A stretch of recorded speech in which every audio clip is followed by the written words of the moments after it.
place at the top. Marcus Levette, when I was really young, his mixtape was crazy. He was just everybody, dog. Man, who else? Was it what?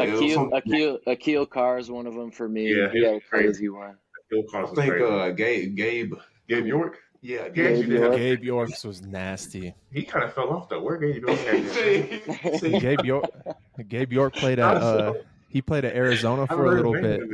He played at Arizona, and then it was just he was a baby T.J. McConnell. That's what he was. Yeah. De'Aaron Fox his mixtapes were pretty deep. I went back and watched De'Aaron's the other day.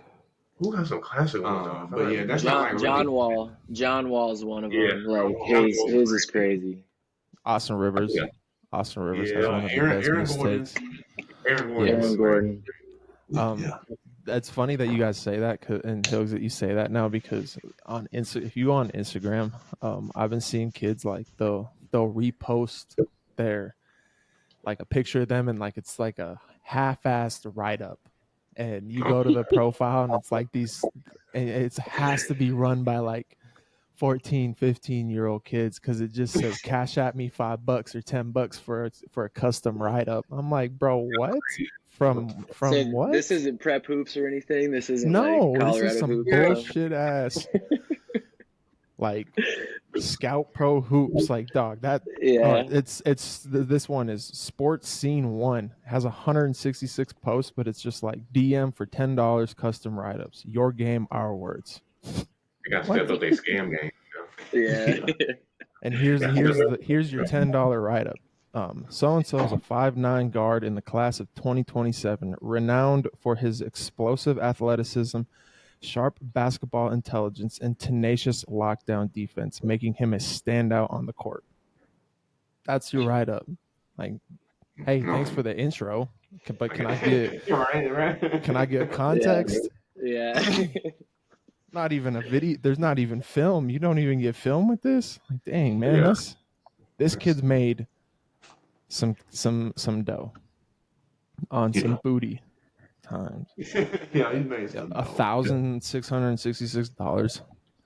I think that's funny. So kids, like, you don't need to put everything on a write up. Not like, don't waste your money.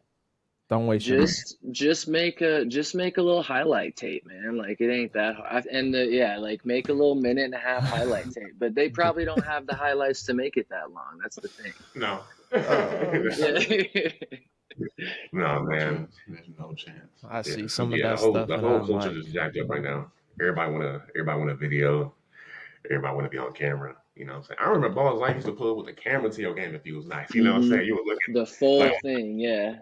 But if you had RJ Hampton, Balls Life wasn't at that game though. They wasn't at that game. Yeah, I remember I was going to school though. I was going to, you feel me? I was on Instagram for a minute. You know what I'm saying? But I was getting profile or whatever. But I was on there for a little bit. You know what I'm saying? There you go. Yeah, that's where y'all played in person. You know, like, have y'all played any like leaguers in person? I played against Derek White in college. Yeah, he played D. White.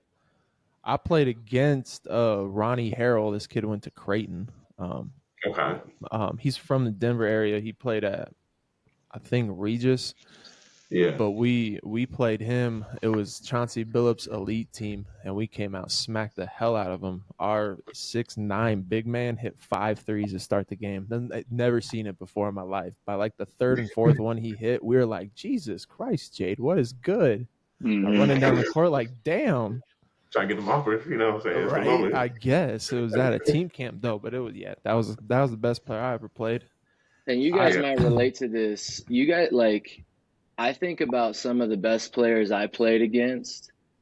Some of them didn't make it to that high of a level, you know, or they didn't pan out at the Division I level or whatever it might be, for whatever reasons. And like I think about this dude I played in JUCO named Remy Debo, and he went to West Virginia, but you know, he was a guy that you're like, he's going to be an NBA draft pick at some point. And then after West Virginia, you just never heard of him. And he's from France.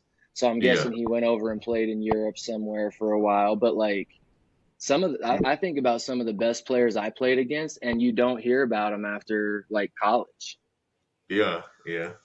That's facts. I know we got a few of those. I can't think of them off the top of my head though. I remember we played Cade Cunningham and we didn't know it at the time, bro. But Exactly. yeah, there was like we was in high school, I think, and we was on the AU squad. It wasn't really a good squad. It was like one of like just random put together squads, bro. But we was hooping in this tournament, man. I see this tall ass point guard just coming down, making plays, getting buckets, like killing us, dog. And I'm like, who the fuck is this dude? You know what I'm saying? Like, first of all, like, all you got to smoke, like, you the tallest dude on the court. Why are you, you know what I'm saying? Like, why are you Yeah. PG right now? Come to find out, bro. I see this man in the league a few years later, or like, you know what I'm saying, on Instagram doing his thing. I'm like, that's Kate Hmm. Cunningham? He played that Yep. motherfucker. He Yeah, killed us, bro. that dude's good. Yeah, That dude. but yeah, it's always yeah interesting. Kind of going back on what you said, like how some players just don't pan off. I mean, pan out. Yeah, and like at the Hmm. higher level. Um, I mean, shoot, bro.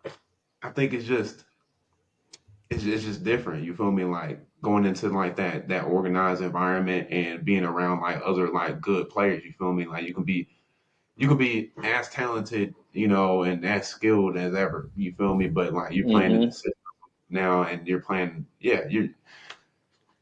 It's just a totally different environment. I think. Well, like Yeah, you I feel like. got so yeah. Go ahead. I'm sorry. I thought you were. Yeah. Go Yeah. ahead.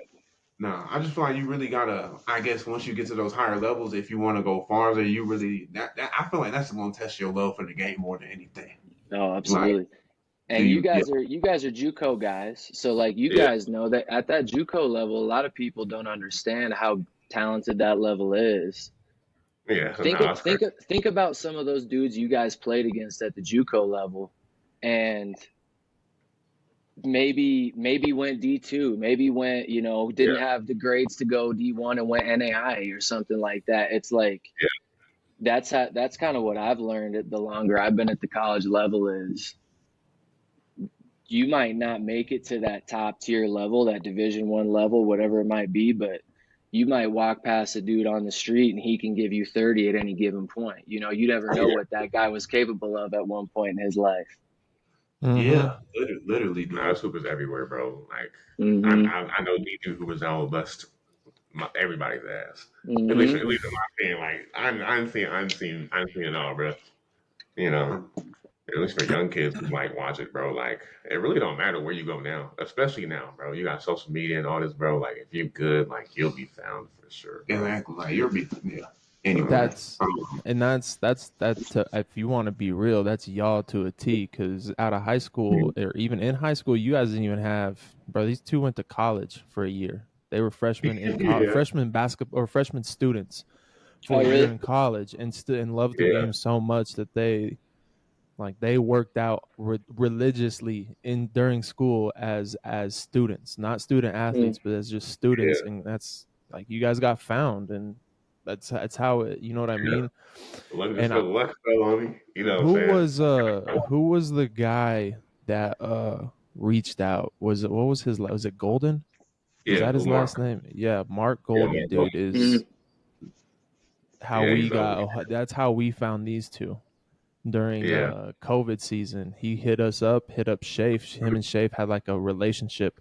And I mean, dude, that's how you got to do. You got to find the people with the connections and with the coaches as well. He Hmm. hit us yeah, up, found the film. I mean, and the rest was history after their JUCO seasons. yeah. I mean, it was. Do you want to talk a little bit about like that first year of like just not hooping at all? Like, Just talk, just go walk through your story a little bit here. I want to hear this. well, I mean, we didn't start hooping until like late, you know, because most hoopers y'all start like 5, 6. So we started like 11, 12. You know what I'm saying? Hmm. We moved from Detroit when we was like 11 or 12, and we never like touched the basketball at all. But I remember coming to like Waco because we was in Waco before Dallas, and we played in this little hoop league for like 1 year. Trash, but I love the game, right? So I remember we worked out that whole summer just doing whatever, and we came back like the next summer so good that they wanted us to like stay on that team. But then we moved to like the Dallas area, and I guess it's kind of like where we started trying to get into like AAU and high school stuff, right? But we've never like navigated this before, you know what I'm saying? So it was kind of hard finding a team and finding like where we wanted to be. And even in high school, we kind of like we were behind. Like to be honest, like we sucked, Mm. right? Like, we didn't play varsity until our senior year, you know what I'm Mm. saying? And I don't know, we had to like find ways to get better. Like I used to work out, or we used to work out before school, like get up at 5 and go run around our apartment complex. Then we go work out on the little court. Then we go to school. We get off of school, go back, work out, and then some days we'll leave. We'll like I used to like leave a rock in one of the doors by the gym. So I would drive back later and like crack the door open and go get some shots up. You know what I'm saying? I did that throughout like high school, just religiously, man. And, I just got better and better and better, man. And we had opportunities out of high school, but they kind of just they weren't like sure offers, right? And we were about to get what was the school's name? It was a school in Wyoming. I think it was like Central Wyoming or something. We was Central about to get Wyoming, yeah, they're in Riverton, yeah. we was about to get I thought we had an offer at that JUCO, man, and the coach just pulled it at the last second. So that's how we ended up going to UTA. That's like a school down here in Texas. But we went to Mhm. UTA for a year, just the students. And I'm like, fuck, I don't want to do this. You know what I'm saying? Like I was at school and it was cool, and that's a whole new experience. But I wanted to hoop, so like most of my time was spent like trying to break into like UTA's facility with the coaches and all them where the D ones play. You know what I'm saying? I found any way to get in there. So I used to sneak in that gym and get shots up. I used to use their weight room. Okay, here, let me tell you how we got. I don't think we ever told this story, but this is how we got access. You feel me? Like, you feel me? Like, we went in and talked to the coaches or whatever. We got invited to an open gym with the team, but if I'm being real, you feel me, a dude, we was both nervous, bro. We was both nervous. We didn't take an opportunity. You feel me? So I mean, we just had to find any opportunity we could, you feel me? And we was talking to the girls coach, you feel me? And bro, we literally like practice with the girls, you feel me? Just to get access to the gym. Yeah. Absolutely. So I would do that. I would practice with the girls. They was kind of nice though. But we was busting their ass. I ain't gonna lie. We was busting their ass. Bro, we definitely made them, bro. We definitely made them so much. Oh man, those was bro. But so we did that to get access to the gym, and then I would use and then I have access to the facility now. So I got a little key card. I can get in there late at night. I can use a weight room. You know what I'm saying? I technically couldn't, but I would use it. I would use a weight room. I would use a gym. I would use a gun. You know what I'm saying? And they had this really cool machine. It was called a Noah. It was called a Noah. I forgot Oh, what the acronym was. yes. I know exactly what that It'll is. show you how far off you was off on your Yes. shot. Oh yeah, I've seen BH those. used to have one of those, Mhm. and then they got super rid of dope, it. man. Yeah, that was super. That helped change my shot so much. So we I used to think live that in there, thing's bro. that thing is like a side note. Sorry to interrupt. That Noah you machine good. is like 100% one of the coolest things I've ever seen. Because like just like you guys, when I was the manager at BH, I would go in on my own time and go shoot on that thing because I love to listen to where it was like, oh, that's where your arc's at. This is where you met. Like I was trying to figure out like, dang, that's how you dial in your shot. All right, perfect. Yeah, bro. Yeah, that was crazy. I loved that shit. And then I don't know. After that, man, like we were still in contact with we got in contact through Golden with our AAU coach. Well, not AAU coach. He was like our trainer. His name is Neville Stevenson, and he kind of like he's trained us since probably like what mid high school. Yeah, mid high school at the very least. So I used to work out with him sometimes like 2-3 times a day. But he knew Golden, so we got us in contact with him. And then we played with Golden for a few tournaments, you know what I'm saying? And he was trying to get us some looks and get us offers because he seen how hard we worked and all that. And then, it was like later in the summer and we weren't really getting nothing, I think. And then we got that call from Safe. Or maybe it was Ben. I can't remember if I talked to Safe or Ben first. I talked to Ben first. It was probably Ben. But I remember talking to Ben. They drew interest, and I'm like, man, this is like our opportunity, bro. So like, let's just take it and go to Western, bro. And that's how we ended up there, man. It was a crazy journey, bro. Do you love it in the mountains up there? Oh, dude, it was a culture shock. I love it. Yeah, But it was COVID year, right? So we had we had no way of seeing this school. Feel me? So I remember my first time driving up there, dog, because we driving from Texas, so it's taking about 12, 13 hours. And by the time we get into Colorado and all that, it's already dark, man. So we on these windy roads, and it's getting dark and all that. We hit Monarch, bro. You know what I'm saying? I'm like, what the hell is going on?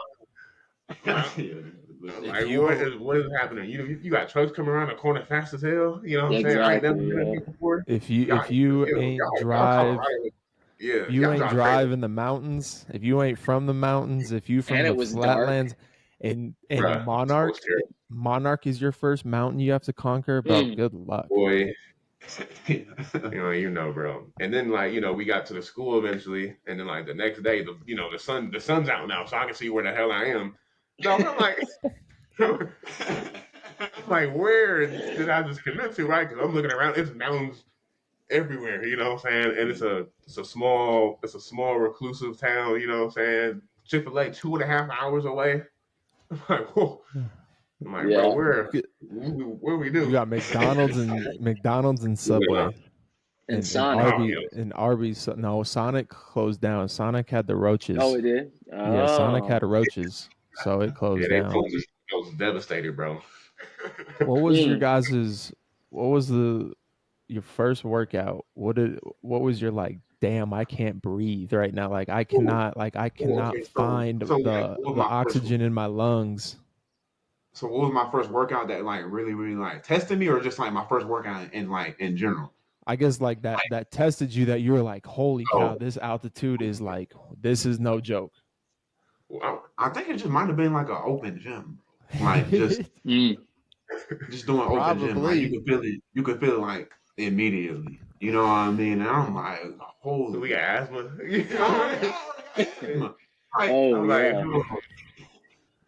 It's different because you feel like weaker. Your legs and arms just feel weaker. Like the weights were literally heavier. Like I was like, that's crazy, bro. I remember talking to Will and them, right? Because the Will was like one of the first dudes I met. I was talking to Will and Tyson, and they was just talking to me about like how hard this is gonna be, bro. And I was kind of like brushing off because I didn't worked hard my whole life, bro. I'm like, all right, you know what I'm saying? Look, I get you, but you know what I'm saying? Look, I'm built for this. I ain't made my way all the way here. we came from JUCO, man. You know what I'm saying? We good. Bro, that third day in practice with Safe, I was like, I was talking to Will like before weights. I was like, so this gonna be like every day, or like, be like, is this how every day is? I was like, yeah, like damn, boy. Will was at that point where old Willis just was like, yeah, I'm gonna get through it. Let me just get through today and worry about tomorrow later. Like I'm just gonna get through this moment right now. Yeah. He old and a vet. He knows how to get. He just like, this is gonna suck, but just gotta get through it. When did you guys start adjusting to like, because what is it, 7,800 feet? Pretty something like 77, that. 77, 20. Yeah, absolutely. I feel like you never adjust though. No. I mean, you feel like you adjust, but like do you? You know what I'm saying? Yeah, you just tolerate it more, I think. I'm sure though, when y'all went down to Texas though, after the very first time and played, it was like, whoa, I'm breathing. I was like, what's going on? I was like, I can play forever. Like a regular workout, you feel me? Like after so many times doing, pull-ups is like the hardest, hardest part of the workout. You feel me? Like I was getting tired doing pull-ups. I'm like, this is easy. This is easy. A breeze, Yep. I see what you mean by though. Will is saying it's going to be the hardest thing, bro. With the way we would plan fun Fridays, like we would sit in B Willie's office and just be like, all right, what could we do that would suck? Like, what could we do that would really suck? And we'd sometimes go over to the track coach's office and be like, hey, what's a good conditioning workout? Like some of those like mile runs around the track, like that, where you guys had to run a lap and then you had to come over and do like a circuit of like 50 burpees or like 50 air squats and then go run another lap. We got that from Lindsay, and she's like, have them do this. That was tough. But honestly, I feel like running the miles we ran in high school, I feel like was almost harder. Cause not saying that those weren't hard, but we just cause Texas is so damn hot, bro. Oh, You know what I'm saying? Like when we came down for that tournament, dude, me and B Willie walked from the gym to a Whataburger that was like 2 blocks away, and I got inside and I was sweating so profusely. I'm like, yo, it is so hot out here. Get me inside. we used to go to the weight room, do legs, so your legs are already feeling like jelly. You know what I'm saying? You got the rubber, you can smell the rubber burning. You feel me? And then we gotta do the mile, bro, when it's like 100 and some degrees, bro. Yeah, we'll do a mile and then do bleachers after that. Nah, it was that's between different. Western and those, you know what I'm saying? Them the 2 times that traumatized me. You know what I'm saying? What about the mountain? What about Dub Mountain? Oh, what's your thoughts on that? Oh man, that shit was dangerous. That shit was it was cool. That shit was tiring, bro. But I would just be real, man. Them rocks, bro. Like you have to you can't like take in if you're gonna run the trail, if you're gonna like kind of jog it, you can't take in the views. You can't like look at the sights or anything. You have to look straight down and make sure that attention. You're not gonna step in like a little water built crevice or like a rock that's just sitting there. You have to be aware at all times. If you do, bro. Cade Julius finished top 15 or top 10. He beat some cross country kids on our back, and he was our point guard, bro. It was nuts. That is the hardest. I'm not gonna lie. Like that is one of the hardest things that you could do is do the Dub Mountain Run. That sucked. I hated that. Yeah, bro, you built different. Yeah, Cade, and then the other Cade too, bro. Oh, Cade Wood, Cade Wood. Yeah. Those two just took off. Well, Cade Wood could be a cross country runner. He got the body for that, like just skinny and could probably go for miles. Long strides. Julius got that like loose wire in his head that has the wire where everyone's like, damn, I'm tired, I'm done. Like that's not connected in Cade's head. He never feels that. Yeah, Cade's a dog, bro. I remember Cade had like transformed his body. Like between I forgot what summer it was, but he transformed. I remember coming back from Texas, and we stayed the night over his crib before the next day or whatever when we got in. And I looked at Cade, I'm like, hey, you look like a whole different person, dog. It was after the first. I think it was after the first year. He was kind of chunky. He was real. His first year, he was real chunky. That's when I respected Cade so much more after that, bro. Because I was like, yeah, this dude's a worker. Imagine Wyatt, bro. Imagine Wyatt, and then that year he came back and lost like 30 pounds. That's what it looked. I was like, okay, yeah, here you go. Even though Wyatt blew his shoulder out though, like 3 games in, so it didn't matter. But no, Cade, I respect Cade for that because Cade stuck to it too during the season. Like he was all about being healthy, eating right. He didn't like go back to the old ways. Which Cade was this? Julius, number 2. Oh yeah, I remember him. Is he the kid that hit the buzzer beater on us in the corner that one time? That was G. That was Grant. Oh, okay. That was G Money. Yeah. Y'all need to learn how to make free throws, Hilgs. I think that was the first thing we said in the hallway. There were multiple games where we lost because we got yellow socks at the free throw line. Man, it is lucky one of the hardest shots. You know, it will depend on the environment. You know what I'm saying? Them D1 games was funny, bro. I ain't gonna hold you. They talk the most stuff at the D1 games, bro. He was at free throw line. They saying some crazy stuff. Yeah, I remember one game we was at where was we at? We was at it's either Weber or Utah Valley. Yeah, Utah. Bro, I watched your guys' Utah Valley game, and I was like, Jesus, it's a dunk fest. They were dunking all over you guys, bro. You know what I'm saying? Like, we ain't had the sounds, bro, and like, they just throwing lines and like the 7-footer just bro. I was so hyped. I'm in Arizona, and like it's on TV or whatever. My buddy has it, so I'm watching it and stuff. And like first half, like we're hanging. It's first half. I'm looking at the score. First half was 40-35. Yeah, I was hanging with them, playing good. And then the second half, they came out just bam, bam, dunking all over. I was like, yeah, this game's over.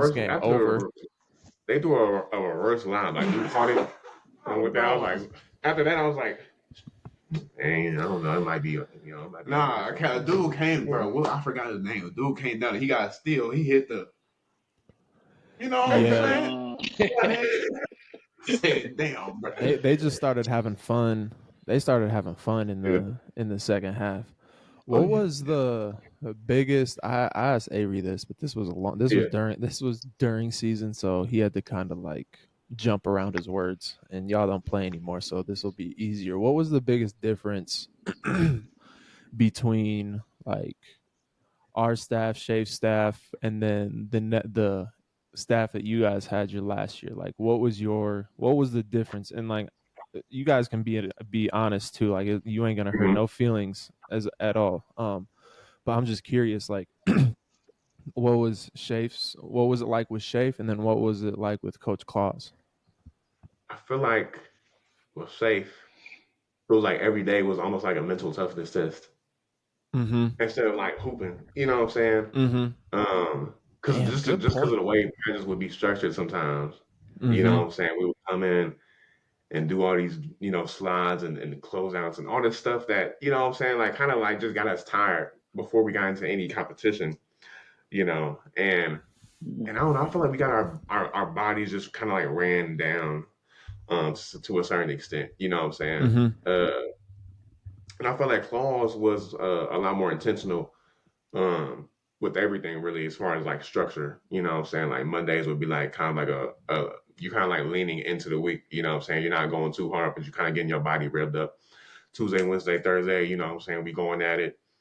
Friday, well, really Thursdays and Fridays, we kind of like, we taking the pedal off a little bit, but we still going a little bit hard. Like there was a clear like, up and down to it. With Shape, it was just balls to the walls every day. I agree. You know what I'm saying? And that, you know what I'm saying, that like takes a toll after a while, you know what I'm saying? And it's 100%. hard, you understand, you know what I'm saying? Yeah. Just how isolated it is, how cold it is. And if you losing, dog, like, you know what I'm saying, mentally, you know what I'm saying, if you're not like built like that, like it's easy to check out. You know what I'm saying? Yeah, I think I guess that was the biggest difference, you feel me? I think, just losing just made everything just so like inconsistent and just kind of uncertain, you feel me? Because to me sometimes we'll be like, okay, we got this dub, you feel me? And then you know what I mean, like, okay, practice might be a little light today, you feel me? Coach ain't as angry, he not as on edge, you feel me? But the moment we lose, bro, it's panic button, button, boom. panicking. And so I think the main thing, like, losing just, I don't know, it just changes, the culture. Kind of like what he was saying, you feel me? Just you kind of gotta be built for that. And if you don't really like really love the game, and if you're just not really, really just locked in, like I said, it's so easy just to say, I really don't give a fuck. You feel me? Facts. Because I feel like Western had some talent. Like, for real. had some real talent. You feel me? It's just that yeah, for one, it's hard. It's just hard as hell playing up there. You feel me? Like, all you really gonna do up there is hoop, bro. Like, if you don't really love the game like It's a that, you feel me? JUCO town. Like there's nothing Yeah, else. It's a Yeah, it JUCO really town. is. yeah. It literally. You feel me? And one thing I didn't understand when I was hooping, you know what I'm saying, was the importance of just having other stuff to do. You know what I'm saying? Like that, like you can't just be a hooper. You know what I'm saying? Yep. Sometimes it takes being away from hoop to realize that, you know what I'm saying? But when you in Gunnison, you just a hooper. You go to school and you're a hooper. There's not really much else to do. You know what I'm saying? And college should be that time for you to kind of like, explore yourself and try new things and figure out different parts of yourself. But Exactly.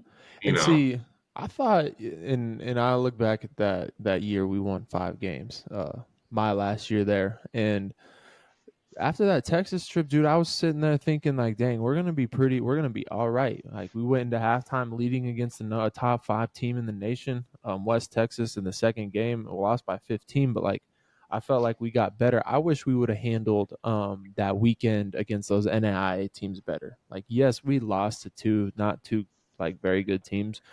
I don't think we handled that well. Like like you guys said, we came straight into practice Monday and it was just boom. Like there was no intention of, okay, why did we lose these games? What did we what did we do? It was just straight like, damn it, we need leaders and we need to push these guys and we need to break through the wall. And it's like, looking back on it, that's absolutely not the way to do it, especially when like we lost to University of Southwest, and these two could agree with like the first 10 minutes of that game, we looked like an all-star team. It was nuts. Matt had a dunk, Avery had a dunk, someone, and we had like 3 dunks coming out of that game. Elijah had a dunk, and it was like, damn, we're Dunk City now all of a sudden. And then they just came out of nowhere and smacked the hell out of us the last like 30 minutes of that game. But it was weird because ever since then, that game I was like, damn, panic button. And then we played on edge against that Washington team that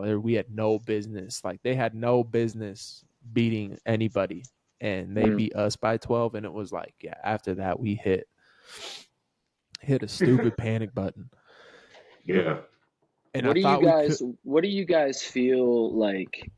Because I feel like what like you guys are saying, Western was never an easy out. Like you guys certainly, lost more, I'm sure, than you wanted to, but you guys were never an easy out. Like you knew it was going to be a battle playing against you guys. What was it that kind of didn't get you over the top in a lot of those close games that like you're right there and you probably controlling the game? I think some of it is, to be honest, like a leadership. You know what I'm saying? From a player's perspective. You know what I'm saying? And I think some of that could be on. You know what I'm saying? Just not being ready to step up to the moment. You know what I'm saying? Sometimes you gotta like drop your ball and like get to stop. You know what I'm saying? Because it's not all on the coaching staff. You know what I'm saying? Sometimes it is on the players. You know what I'm saying? To just step up and get the shit done. You know.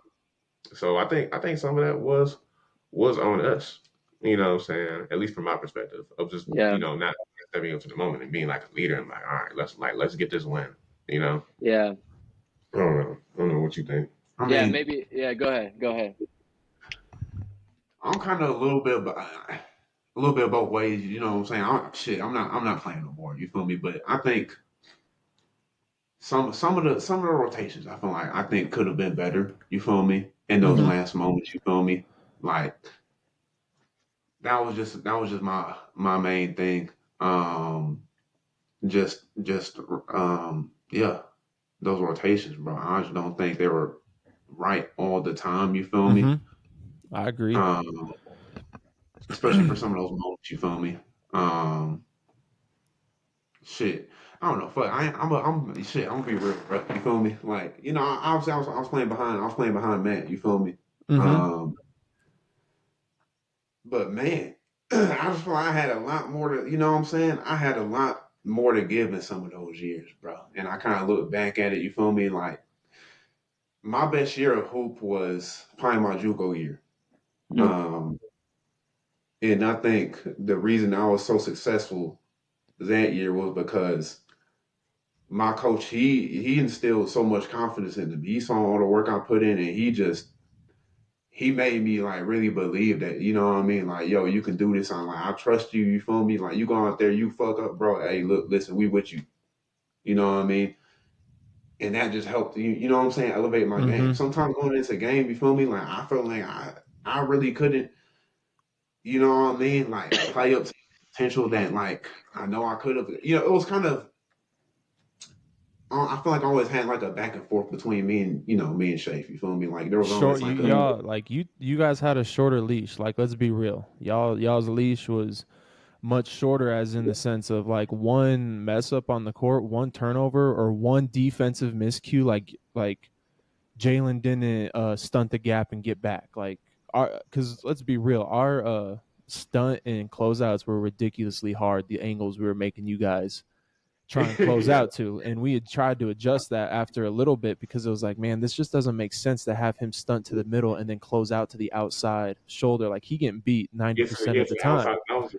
And so but it's not fair to them because like Jaelan would miss that, and it's like he turn around and we got to get Jaelan out. We got to get them out, and it's like, man, you don't let these guys get a feel, a A rhythm. rotation, a Yeah, rhythm I of the game. feel. Like a mistake is going to happen. We can't be perfect possession 100% of the time, even though like we do that in practice. But a perfect possession is hard to do in Yeah. a game. So I could see where Yeah. you're coming from with that.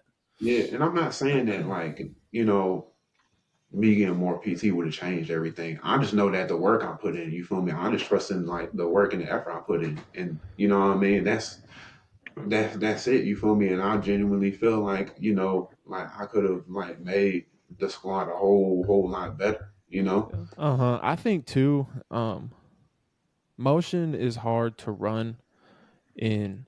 Motion is one of them offenses that you need to understand the game of basketball at such a high level of like, you need to know when that screen's happening, like, hey, that slip is about to be open. You need to know that he's going to be open before the guy that's slipping the screen is going to be open. And it takes such a, if you haven't played in motion and then you're just instantly thrown into it and they're expected to read and do all this stuff when, you know, and all that, it's harder to adjust to. And Yeah, I personally, think because personally, like you'd throw me and Ben in with the scout team and we'd run motion and we could kind of dice people up with passes, just knowing like, okay, hey, that if Jaelan and Jon set that screen there, I guarantee you if Jon slips, he's gonna be wide open. I'm gonna throw it before he even turns, then he's gonna be there. You know, we just It's like a it's little like a bit more. quarterback. It's like a yeah. quarterback anticipating a route that a receiver's running. You know, like Exactly. that. Um,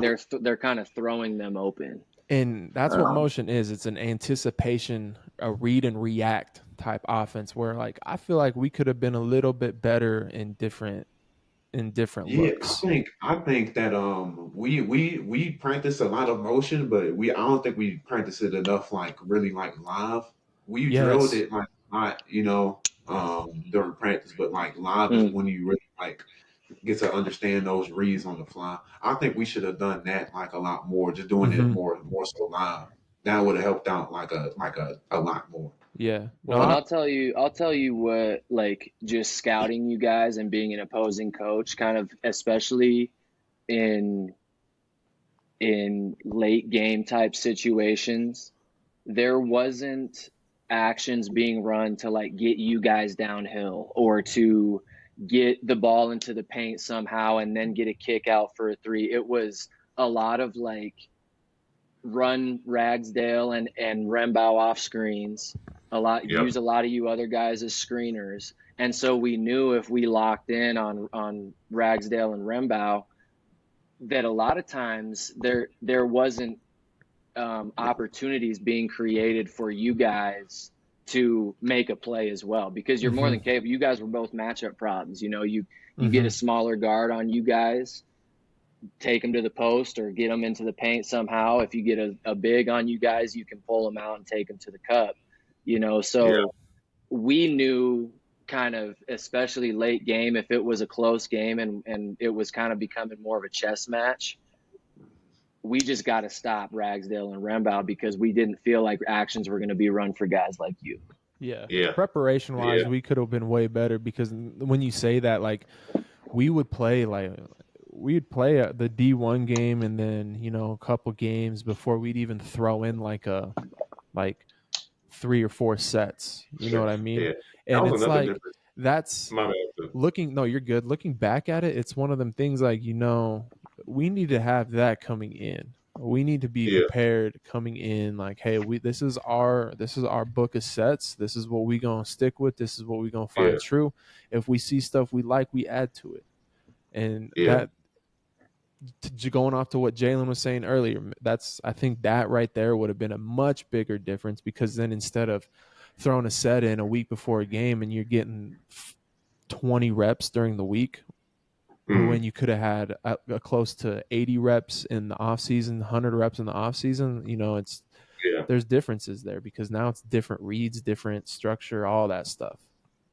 I think that was another difference with Claws too, because we ran basically straight motion with Shafe. With Mm-hmm. Claws, it was straight sets, like literally every time. Yeah. And I think another difference too was he would go back to you if you was getting out of hand and it wasn't, this guy or that guy. You know what I'm saying? If you hit one, let's drop another set here. Let's see if we can get this guy going. It didn't really matter who it was. You know what I'm saying? And he would interchange people within the plays to, what I'm saying, put you into that position to score. Yeah.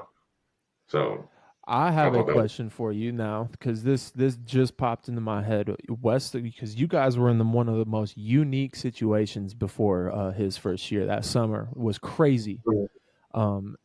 Chafe gets told he's not going to be like that. They have that mutual parting of ways, and then there's going to be a new coach, and then you guys find a coach who just went to the national championship as the assistant.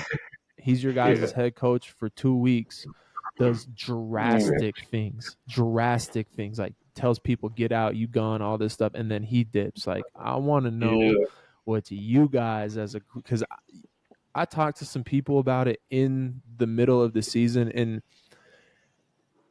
I get it. As a player, you don't want to say the wrong thing and then like it backfire on you, and that's totally understandable. But now that y'all are out, like, I really want to hear how that made y'all felt, because I personally myself, I was pissed to hear that, because I was like, man, that's wrong. They just did that whole unit, but they did Miles, they did the university, they did the guys, he did everyone wrong doing that, and I just want to hear what y'all had to feel about it, say or think how that was.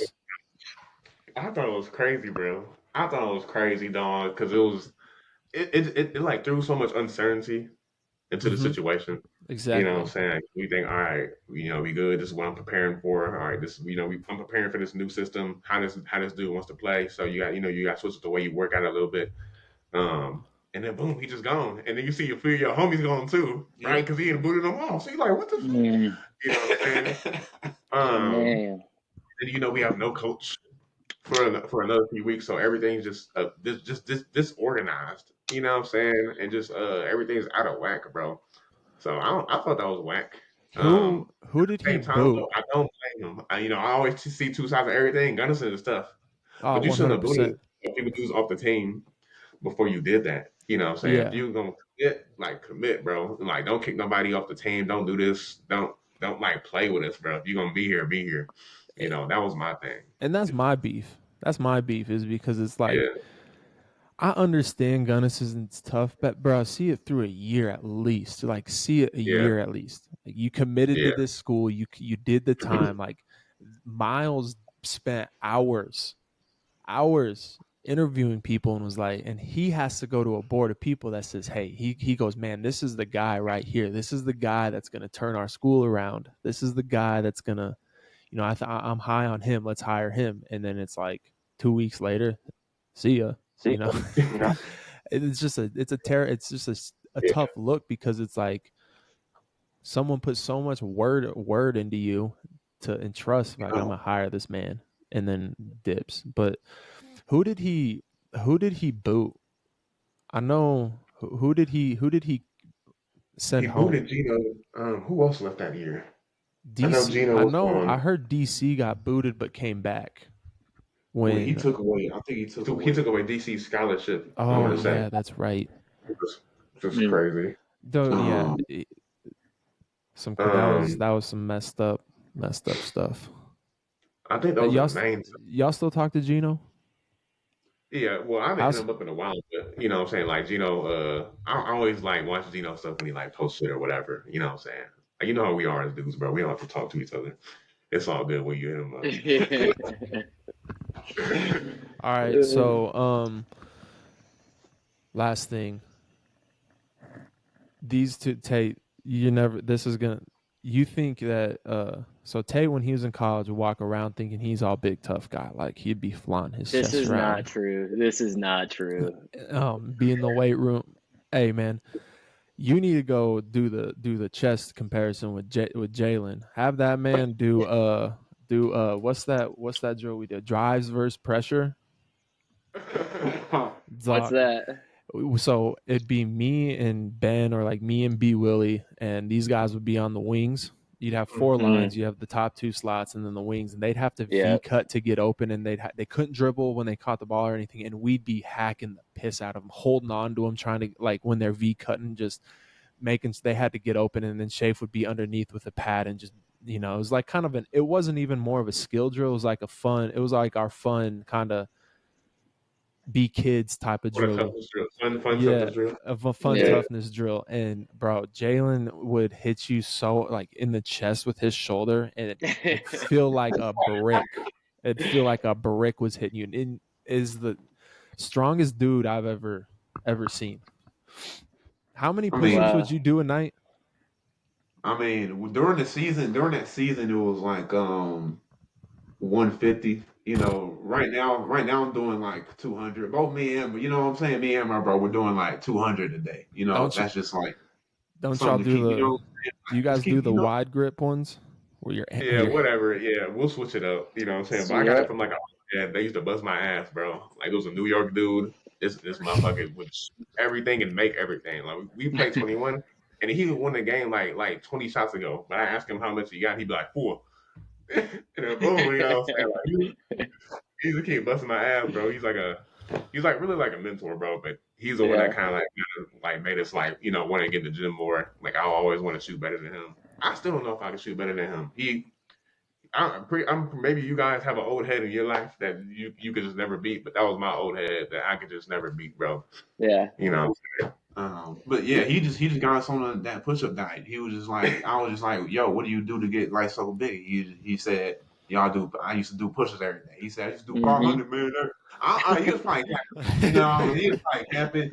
I don't know if he was capping, bro, but he was pretty big though. So I just took that from him, and I've just been doing it like ever since. You feel me? And now I do like a couple other people. Like I got this thing on Snapchat. You feel me? Like where I just send it to like some homies or whatever. We send it to each other every day just to keep each other accountable. So that's crazy. That's crazy. Any part of the day, like I send my reps, and then they send their reps back. You feel me? So yeah.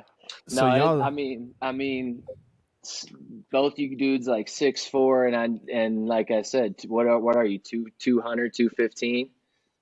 Oh no, I ain't 200 now, shit. No, not anymore. When you were playing, I think I'm like he's probably still 200. Yeah.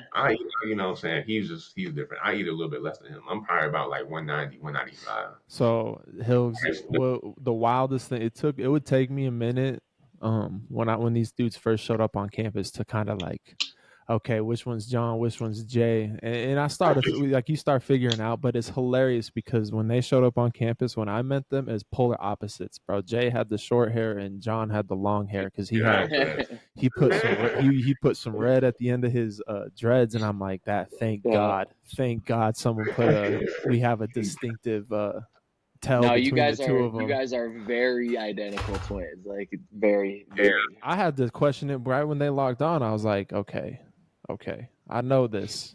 I need to think here. So y'all being from Dallas, are y'all Dallas fans? Are y'all Mavs fans? Oh yeah. Oh yeah, that's right. I knew that. But what's the vibe like in Dallas? In the circumstances, it's been a little gloomy in Dallas. You know what I'm saying? I don't know. I don't mess with Dallas when it comes to nothing, bro. The fans over here is crazy. The GMs is crazy. So I just stay away, bro. You feel me? We from Detroit, you feel me? So I was gonna say, you guys said you grew up in Detroit for a while. I was wondering if you guys are more Detroit than you are Dallas. We're about to make it to the Super Bowl, bro. Detroit, the Lions sucked since I was born. Like they've never been good. You know what I'm saying? I had them picked. When you got Jared Goff as your quarterback, you're not gonna get very far, bro. Trust me, I know. I didn't watch football like that. I was gonna be out if Detroit went to the Super Bowl. I was gonna get a 3-1-3 tap. That's Eric. I was gonna get a 3-1-3 tap. Man, shoot. I appreciate y'all. Though. Thank you for donating to our Super Bowl. Like for real, straight up. We appreciate y'all. If you guys could have been patient, if y'all could have been patient for like 2 more years, Matty Ice would have been leading these teams. Man. Oh my goodness, bro! Think about that though. Like really, think about that. If they would have just been like, I mean, I think you guys got some draft capital with Jared, with Trayton, Matt Stafford, but Jared Goff's booty, man. I'm telling you. I believe that there are cursed franchises like in professional sports. Do you think Detroit is a cursed franchise? Oh yeah, both teams. Yeah, Yeah, yeah. I mean, Impact, the Pistons and the Lions. Yeah, both of them. Yeah. Hey Both man, of them, bro. at least y'all's baseball team Detroit. and basketball team have a couple titles. Football football got to get there. Yeah, football's definitely cursed, bro. And we got potential in Detroit too. Like we need some pieces around Cade, bro. I'm telling you, we get some. You Pieces. talking about who? Yeah. I was Mhm. on both teams. They both definitely cursed though. You know, so I don't get. Is hockey good? Like, are the Cardinals? They any good? Hockey. I thought y'all I had can the see. Red Wings. Ain't Yeah, they got The the Red Red The Red Wings? too. Wings. I I don't don't even watch know, hockey. bro. I don't I even know. don't either, to be I don't honest pay with you. attention to I'll have like to a look. hockey. I don't know. I don't know if the Tigers good. I don't. You know what I'm saying? I I watched feel like the Twitch is cursed in I watch general. 3 sports. I watch football, basketball, and NASCAR. That's what I watch. Freaking NASCAR. This guy says NASCAR. It's about that time Did next you guys week. know he liked NASCAR? Oh yeah, I Yeah. made damn sure everyone knew. I wasn't shy. Shay, Unbelievable, man. I they can't give me believe so you much picked shit. NASCAR. Out of everything you could pick, you picked NASCAR. I mean, the car is tough. I mean, Hey, it'll bro, probably be dope. Like, what's somebody you drive NASCAR. Like, Oh, what's imagine being absolutely. it'd be so Absolutely. badass to drive that'd be 200 dope. miles an That's a hour. badass job. I ain't gonna lie. You know what I'm saying? It is. It'd be It's scary as hell. I ain't gonna. That'd be scary, but oh, if there was one Yeah. thing on I mean, this planet that I could choose to do, it would be that. It'd be racing.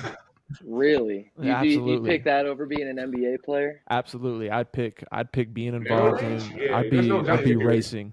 I'd pick driving. There's no job security in the NBA, bro. That's Yeah. fair. That's a good point. That's a very good point.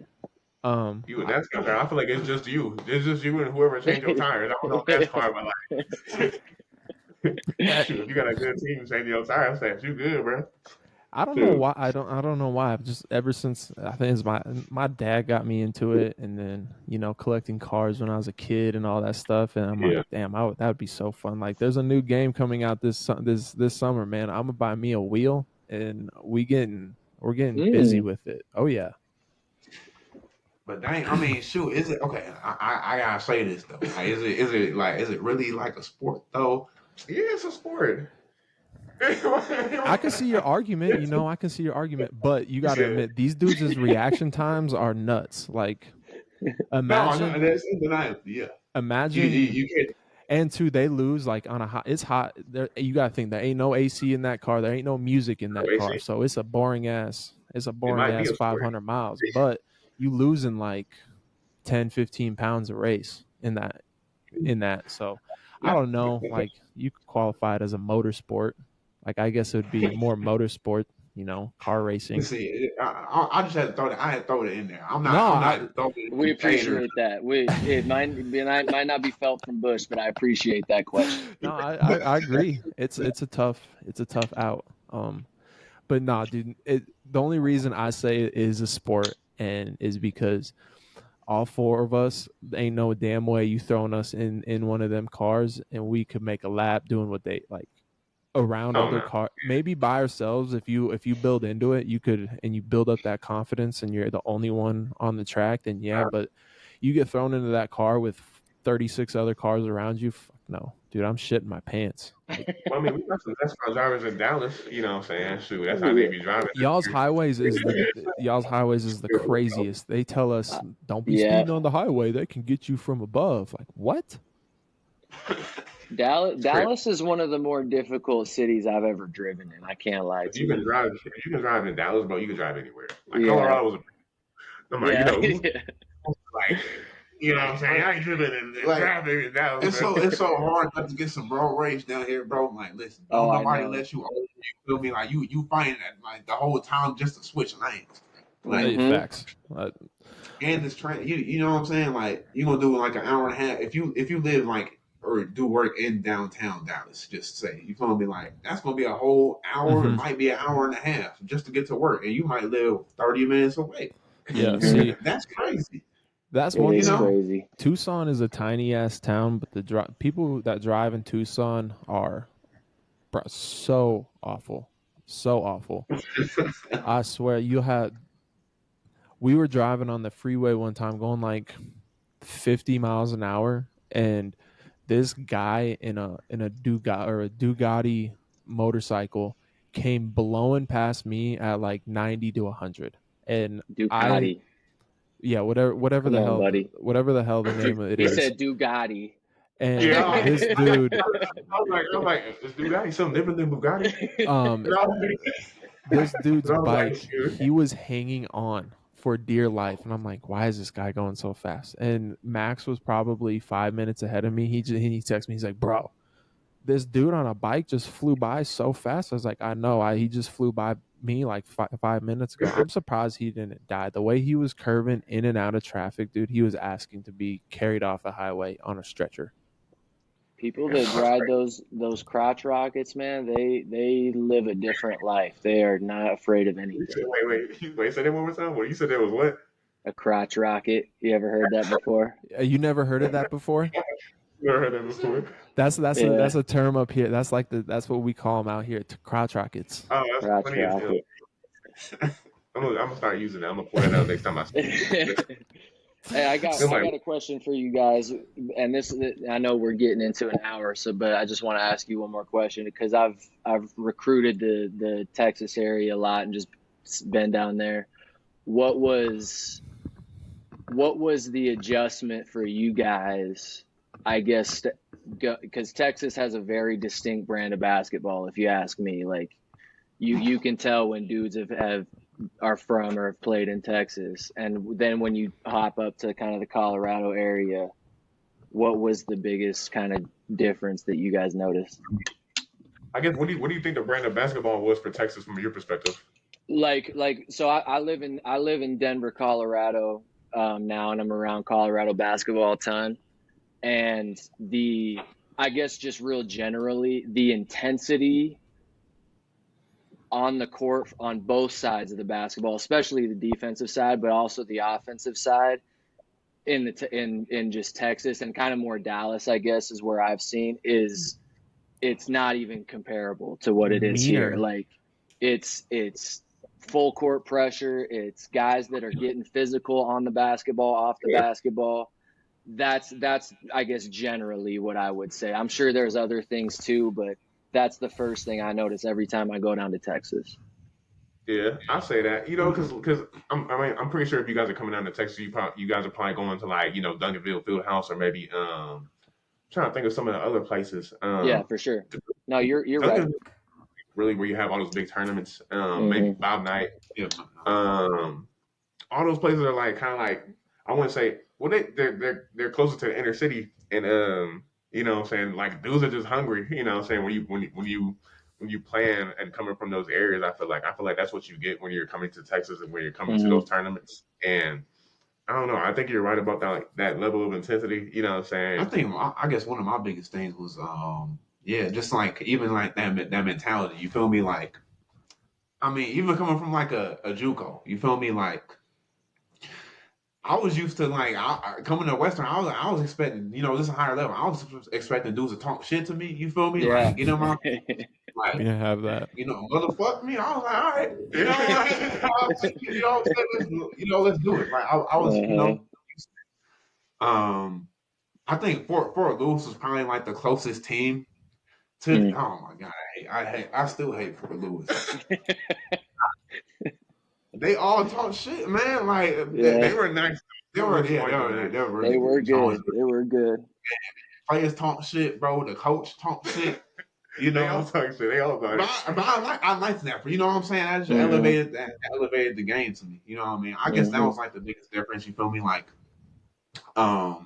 even y'all play basketball the right way though. Yeah. In Colorado. And listen, you don't need to defend Colorado basketball. I have my feelings about it. I think it's soft as hell, to be honest with you. Yeah, if I'm being real straight up with you, like I think it's super soft. It's just interesting to hear you guys' perspective. The thing with basketball out in this part of the country is like it's very what's the word? It's coddled. It's very damn it. I'm trying to entitled. You got these like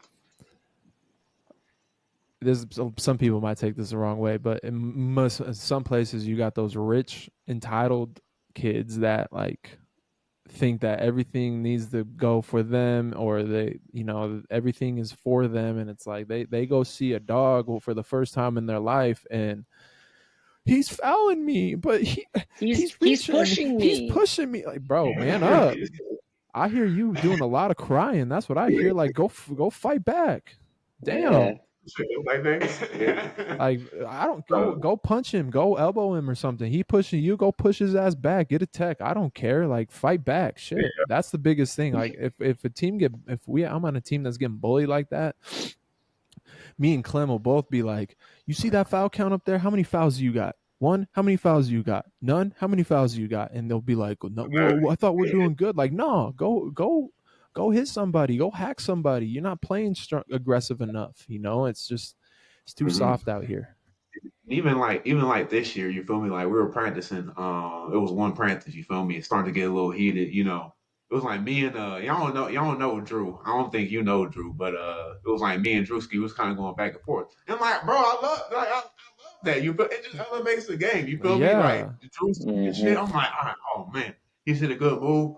I hit a 3. Now you know what I'm saying. Now I'm talking shit. You feel me? And then I guess our coach didn't really like the back and forth. You feel me? Now we on the line and shit. I'm like, damn, bro. Coach. I think it goes to an extent. I love it. No, I love it.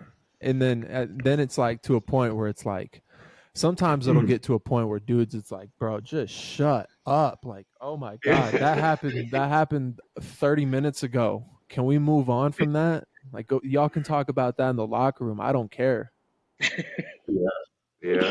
I mean, honestly, I think we needed more of that. And even talking to some of the guys in the past, you feel me? Like, even before we was there, you feel me? Like, I think some of that culture, like, helped elevate Young. I think what was his name? Porter or something, I was just about to say, I wish y'all would have played with Monroe Porter. Yeah. Right. You feel me? Like, it sounded like he was an ass. I'm like, that shit. He talks shit to anybody, bro. He'll talk shit to anybody. I think you need an asshole. You feel me? Like you need one. And then too. Yeah. So I think we did have an asshole. I think we had that in Cole, but there was no one else to match that. There was no one. I don't know. It's like we never let Cole be an asshole. You know what I mean? Like. We kept that in check. Like anytime Cole would pop, every time Cole would pop off. Would you guys get put on the line? You guys would get put on the line if you started talking shit in practice? If you popped off to the coach, like if you bitched about calls and stuff. Yeah. And that was all Cole. Cole would always be like, "That's a foul." Like I'd be like, "Shut the hell up and just like hoop, bro." And then we put him like if he went too far with it, I'd just be like, "Beep." On the line, I'd be like, on the line, Cole want to talk. I said, Cole want to just run his mouth right now to all us coaches so everyone else can get on the line. Yeah. It wouldn't change anything. But I mean, shit. Cole is Cole. Cole is such a competitor. Like, he going to talk. Like, that's just his nature.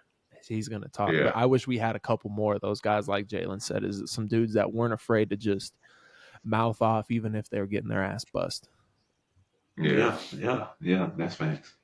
Did Bush give buckets in practice, or did you guys strap him up? He gave me some buckets, bro. I'm not gonna lie. I have a clip. Strap low key, man. I have a clip. I have a clip of me hitting a shot, and I think it's Jaelan, and Jaelan just throws his hands up and starts laughing, running down the court like, "What do I do, man?" Because I was pretty far out. I was pretty deep.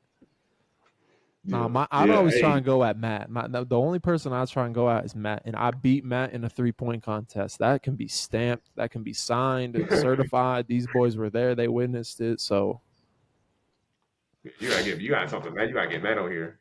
Oh, we do. I let him know. I always let him know, and that pisses him off. Yeah. Man, tell him about that time. I'm like, nah, bro, I'm gonna tell him about that time we had that 3-point contest.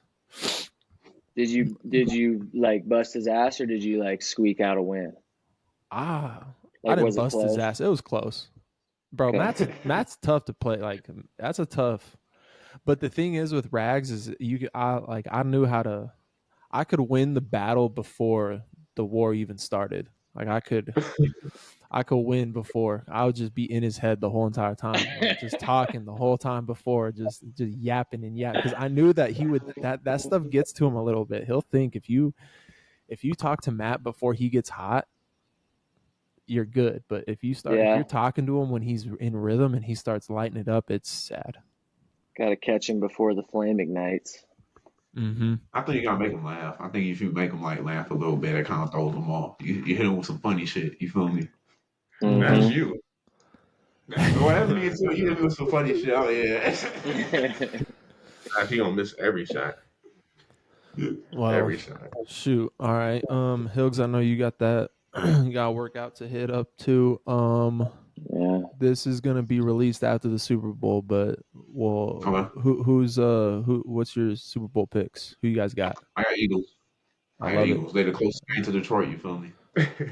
Good thing. I guess I'm gonna go with Eagles just because I don't want to see like Travis Kelce and Taylor Swift kiss again. Go work. Good work. That's a good. You got that's the a good Eagles pick, as well, young I'm man. guessing, Bush. I hope Yeah, Saquon goes for about 500, and I hope the final score is about 63-3. I hope it's one of them games. Damn. I respect that. I hate the Chiefs. I hate Travis Kelce. I think the Chiefs are gonna win. They're three-peating. Like, you suck. Just because Bush doesn't want that. Sorry, buddy. If they three-peat, that might be a dynasty. Nigga. Yeah, it might be. If he Yeah, three-peats, Are they like the Warriors of the NFL? Okay. So this is my comparison. Tom Brady was Michael Jordan. Peyton Manning was Kobe Bryant, and Patrick Mahomes right now is LeBron James. Because he get into all the, he get into all the Super Bowls. He get into every single Super, like, win or lose. I have a feeling that Patrick Mahomes is going to be one of those players that is in plenty of Super Bowls, and he might not win all of them, but it's going to be ridiculous. That's a fair comparison. I respect that. Right? Even though Peyton doesn't live up to the championships like Kobe did, because Kobe does have more. That's just still how I see it. But are you guys Jordan or LeBron fans? What's your take on that, or somebody else if you have a different? I think my top three is always going to be Mike, Kobe, and Bron. Those are always going to be my top three. In that particular order, or is that just no particular order? I guess I would have to. I guess I would give it to Bron, but I'm feeling Kobe. But my logical mind is like, all right, let me just give it to Bron. Yep. And I know logical. I love that you use the word logical, because that is logical. So thank you. Yeah. My emotional mind is like, because Kobe, everybody's hero, bro. You know what I'm saying? Like, and Kobe, I respect that. You know what I'm saying? I don't know how much logic that okay, well, was. you mentioned Mike. Mike's number three. I haven't seen Mike. Look, Mike's sweet, bro. You know what I'm saying? Wow. Like, look, he's the blueprint. You know what I'm saying? Mm-hmm. But look, he played against Millman and no. Okay, no, I ain't doing that. No, he didn't. I think Mike would have been successful whatever era he was in, because he was just an athlete, bro. Of course, yeah, he would have. He would have been successful. But for me, it's Bron, number one, just because, you know what I'm saying? Just he's been in damn near every freaking finals, bro. His level of consistency. I didn't want to give it to him for a while, bro. You know what I'm saying? Then he started breaking all these records, you know what I'm saying? And I do think it's something to be said about longevity. You know what I'm saying? Even though, like, it's because he's been in the league this long, you know what I'm saying? But, like, that's a testament to, like, his discipline. There you go. You know what I'm saying? And Bush is where you were, where he didn't want to. He is there right now, and he doesn't want to admit it. He doesn't want to admit it. But I truly, sincerely believe this in my heart, that when Bron is gone, Bush will finally come around to acknowledging the truth. That he's top three for sure. I think everybody will go. I agree. I think in my argument, for me, one of the heaviest way outlier or things to weigh in this is he got a losing record in the finals, man. He got a losing record in the finals. We want to talk about greatest of, listen to me. Hey, listen to me. If you want to be the greatest of all time, don't you have to win more than you lose? So, okay, 20. so you just said that about Patrick Mahomes. What if he ends up losing more Super Bowls than He he not than he better. He wins? not better than Tom. I still think Oh Tom my Brady gonna go goodness, down. dude. Even if Patrick Mahomes goes for a three-peat right now, Tom Brady's still gonna be GOAT. Right now, Tom Brady is still GOAT until The goalpost always moves with this guy. so how does it move with this one? Because Tom Brady is 2-0 in the playoffs against Patrick Mahomes. One beat him in the AFC Championship game, beat his ass in the Super Bowl. So like until he gets 8 rings, to me that's the only like that's how Tom got 7. Tom got 7, He and he beat does. Pat. You're right. He beat these Chiefs. So as a 40-year-old man, Bush, you and I 43 have year gone old down man. this road. Just like Brian. Brian 40. He has Exactly. There you go. okay. If he wins the finals this year, if he wins the finals this year, Mhm. if they win the Exactly. finals this year, then we'll talk. We've been down this road many times, and it just you'll come around. I truly believe it. I truly believe that. Yeah, we'll And he's see. a role model, bro. And plus, can't nobody touch Jordan. You know what I'm saying? Like, don't nobody really connect to Jordan because Jordan always out. He never outside. He never talking. You know what I'm saying? You can connect with Brian and Kobe. You know what I'm saying? You can't really Yeah. connect with Jordan. If Kobe was still alive today, he would be more involved in this conversation. Yeah, that's facts. I think so. That's facts. Because I'm not trying to be like salty or anything, but that's just the truth. When people like pass, you know what I mean? Like their legacy is still here, but they're not in the present. So you just tend to kind of forget. They're not in the everyday conversation. You're saying he would be more in the conversation of the because you'd greatest. still see him. You'd still see him win it, like because he won a Grammy, bro. Like you'd still see him doing all that, or an Emmy, whatever the Oscar, whatever the hell he won. And you'd still see him doing all that stuff, and so he's still.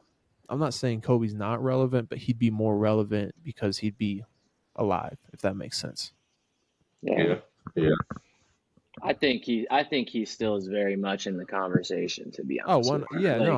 Anybody that says Kobe is one of the greatest players of all time, I'm like, yep, I agree. So that's when I think it's definitely actually elevated him a little bit, you know, because people starting to appreciate, you know, really, really appreciate what he did for the game. So, I mean, it goes both ways. I think, yeah, he would have been in the conversation, more in the conversation either way. If he was still alive, you know what I mean, he would have been more in it, you know, and obviously he's more in it, you know, now. So. And I guess I'm not saying like more in the conversation as like elevate, like I'm just saying like just being relevant. Like I don't even know if that's the right word, but like just being in the just talk, like his name comes up, like just the name comes up. It just feels like the name doesn't come up as much. You know what I mean? Nowadays. I wonder if that's like a generational thing. I don't think you're gonna see like the younger kids talk more about Kobe. You feel me? But like, I don't know. I'm gonna tell the dudes that I feel like the dudes that really love. The dudes that really love hoop are gonna put, you know what I'm saying, always gonna put Kobe up there. You know what I mean? That's why when we have conversations with Jordan, with Veening about top 5, and he always throws Magic and Tim Duncan and all these hooligans in the top 5 over Kobe. And I'm like, bro, get away from me. I can't even talk logically with you. This dude will put Magic Johnson in Tim Duncan. He hit Kobe's like his number 9 or 10. I'm like, bro. There's still a population of people out there that believe Dr. J is the best player of all time. That's the old heads. Old man. That's crazy. No young person that said that, bro. No, they're not young for sure. But there's an older group of people in this world that Dr. J did it better than anybody. Bob Cousy. Yeah, Bob. Exactly. There you go. Bob Cousy was dribbling circles around those defenders. Pete Meredith. He also wasn't dribbling with his left hand. You put players in today's game, in that game. There's only one era of basketball that's not replicable, or you can't replicate, and it's the that like late 90s, early 2000s NBA, where it was just so packed in and physical, and there was very good score, and like dudes were still scoring. Like that was the toughest era of like even KD just said it. He was like, man, scoring 30 on a night, and that was impossible compared to what it is now. Yeah, where dudes are are instead of just staying space for three, they're like jumping into a pass that gets them to 15 feet, shooting the ball. Yeah. All right. Well, Hilgs, we gotta let you go though, so we can get you to I your gotta get workout. rolling. Jay, Guys, John. appreciate you. Oh my God, we didn't even lordy people. This is what episode? We get too into this. 55, I think. 55. The twins, Jon and Jay. My bad. We forgot to introduce y'all. But there you go. We appreciate y'all for hopping on with us. Yeah, man. Yeah, Thanks for coming. anytime. All right, y'all. Thank you. All right, Yep. y'all. Oh no, stop.